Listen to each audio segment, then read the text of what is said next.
Mērķis ir viens, kāpēc uz pavasari rodās vēlme sportot, tāpēc, kad mēs gribam nomest ķermeņa svaru. Tātad visefektīvākās ir divas lietas – aeroba slodze, kas ir ilgstošas intensitātes mērena slodze, kuras laikā tad arī enerģija tiek iegūta daloties taukiem un ogļhidrātiem. Un otrs ir nostiprinošais treniņš konkrētām muskuļu grupām, tātad šādus trenažieriem vai vingrojot paklājiņiem ar hantelēm. Un, protams, nedrīkst aizmirst stiepšanās vingrinājumus, jo pienskābi tomēr uzkrājās, ja mēs vēl bišķiņu uzspiežam pa virsu savām spējām. Un ir svarīgi izstiept visas muskuļu grupas, kas tika nostrādinātas treniņa laikā. Liela kļūda ir tad, ja mēs uzskatām, ka jo es intensīvāk un strādāšu, tad labāk. Ja? Bet noteikti nedrīkst aizvietot ilgstošas intensitātes slodzi, kas ir īslaicīga, ar mērenas intensitātes slodzes, kas ir ilglaicīgāka.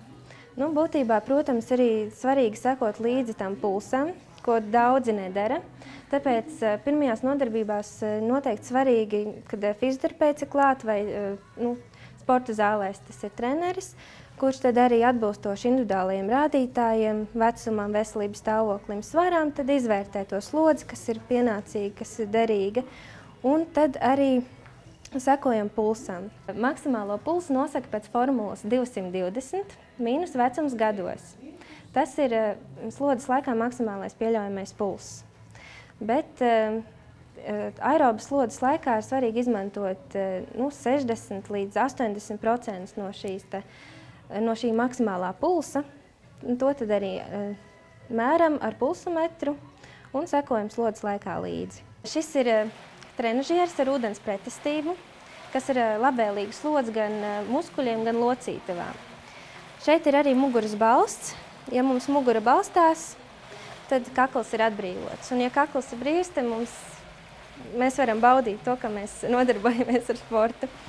Un šeit arī pozitīvi tas, ka šādi balstot muguru iesaistās arī vēderpresa.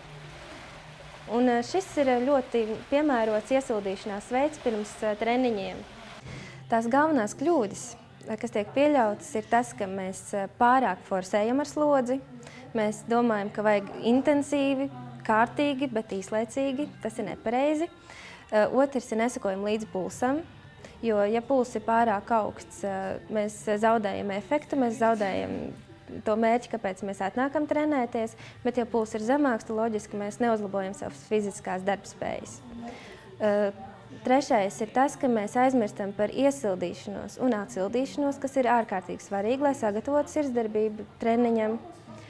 Un, protams, regulēt to laiku, intensitāti, sadalīt slodzi par etapiem ir svarīgi, ka mēs sekojam līdzi, ja nedēļā trenējos 4 reizes, tad viena ir augstas intensitātes slodze, pārējās ir tāds mērenāks vai vājāks intensitātes. Un tas, kas ir svarīgi, sadalīt to slodzi, ja mēs gribam gan uzlabot darbspējas, gan zaudēt ķermeņa svaru, tad gan aerobas slodze, kas ir trenažieri, tātad slēpošanas trenažieris, airēšanas trenažieris, velotrenažieris, treadmills, gan arī atsevišķi darbs uz muskuļiem, kas palielina muskuļu spēku un ir ar nostiprinošu funkciju. Letus atbrīvojam. Jā. Jūt. Es varu prasīt muguri. Prasīt, ja ievelk stingri vēderu. Ja mēs trenējam slīpo presi, mēs ļoti labi nodrošinām stabilitāti mugurkaulam.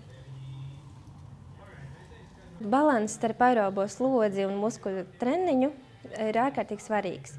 Protams, tas tiek noteikts individuāli pēc veselības stāvokļa un vecuma rādītājiem, bet ideāli, ja to var apvienot vienā nodarbībā, tad ir iesildīšanās uz aerobiem trenažieriem, kas arī pāriet aerobā slodzē, kas ir ilgstošas intensitātes.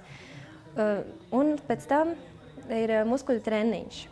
Tas, vai tas notiek uz trenažieriem, kas mums muskuļu spēku trenē, vai arī atsevišķi uz paklāņa ar hantelēm, tas jau ir vienalga, bet tas ir svarīgi.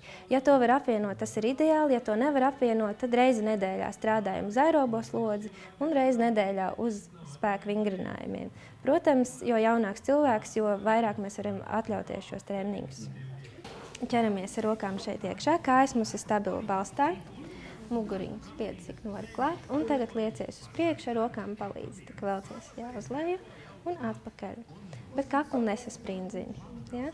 Nevajag pilnīgi līdz galam, tā, apmēram šeit, un arī līdz acitienam atpakaļ nenāc. Ja? Šādā amplitūdā apmēram notur un cīnās.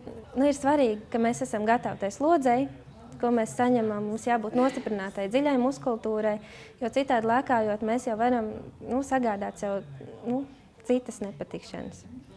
Bet tā nav slikta slodze, vienkārši ir svarīgi saprast, ka papildus nepieciešams konkrēts treniņš konkrētām muskuļu grupām.